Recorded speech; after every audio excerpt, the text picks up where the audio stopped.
جناب حضرت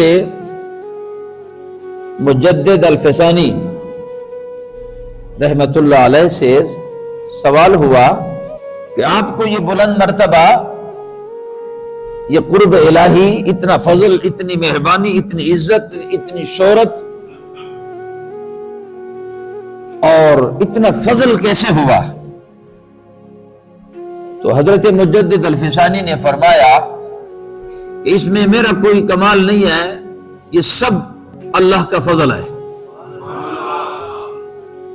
سوال کرنے والا بڑا دانا تھا، اس نے پھر سوال کیا کہ حضرت ہے تو اللہ کا فضل ہی، میں بھی مانتا ہوں سب کچھ اللہ کے فضل سے ہی ہوتا ہے، اللہ کرتا ہے سب کچھ میرا رب ہی کرتا ہے، سب کچھ اس کی دست قدرت میں ہے، سب کچھ اللہ کرتا ہے، مجھے بھی سمجھ ہے کہ یہ اللہ کا فضل ہے، مگر میرا سوال، میری پیاس نہیں بجھی آپ کے جواب سے، میرا سوال ادھر ہی کا ادھر ہے، مجھے یہ بتا دیں کہ ہے تو اللہ کا فضل ہی، مگر یہ اللہ کا فضل کیسے ہوا؟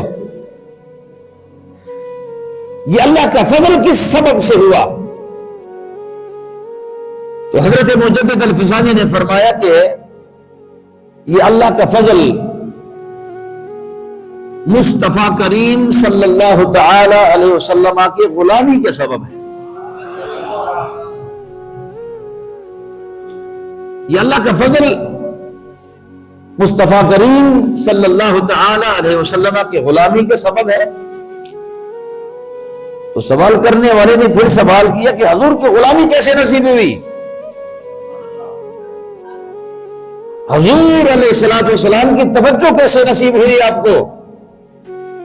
تو مجدد الفسانی فرمانے لگے کہ حضور علیہ السلام کی توجہ مجھے کثرت درود پاک پڑھنے سے حضور کی توجہ مجھے نصیب ہو گئی ہے۔ میں کثرت سے درود پاک پڑھتا ہوں، اور درود پاک وہ تسبیح ہے، وہ ذکر ہے کہ اللہ کریم بھی خوش ہوتا ہے، اس کا محبوب بھی خوش ہوتا ہے۔